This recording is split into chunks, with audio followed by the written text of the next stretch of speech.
On the streets of Kirkuk, the Kurdish colors are flying high. The oil-rich city is gearing towards an historic referendum on self-determination, even though it's not part of the Iraqi Kurdish region. Good. Nice to see you again. It's the governor who made the push for Kirkuk to take part in the vote, against all odds. I have the support of my people. We feel it's the right time. And they tell us you should engage Baghdad in negotiations. I think that's a good idea. We have been doing it since 2003 with different governments after the fall of Saddam Hussein. And we really haven't gotten anywhere. Kirkuk is part of the so-called disputed territories. It's also home to Turkmen and Arabs. Many of them say they will boycott the vote. There's increased ethnic polarization, and it will be difficult to control once it spills onto the streets, particularly because every house has a weapon. Who will control that?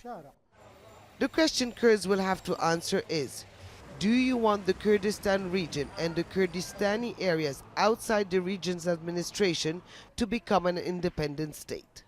And that includes places like Bashika that used to be under the control of the central government. It's now a border town. This is the berm that the Kurds built after Kurdish forces took control of areas evacuated by the Iraqi army back in 2014. Now, many here call it the border of the future Kurdistan state. But you can see how close the Shia paramilitary forces under the command of the Iraqi Prime Minister are stationed. And they have increased their presence ever since the referendum was announced.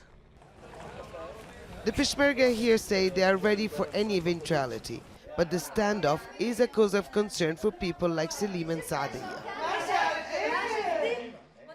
We had first met the Yazidi couple shortly after their town was recaptured in January. They only returned home in July. The house was rigged. We had to clear it. Now the most important issue is security. We will support whoever will protect us. The Kurds have secured areas under their control and are vowing to never give up their gains. But if people here are certain that the yes vote will prevail, they are as certain that the government in Baghdad will reject the result. Hoda Abdel-Hamid, Al Jazeera in northern Iraq.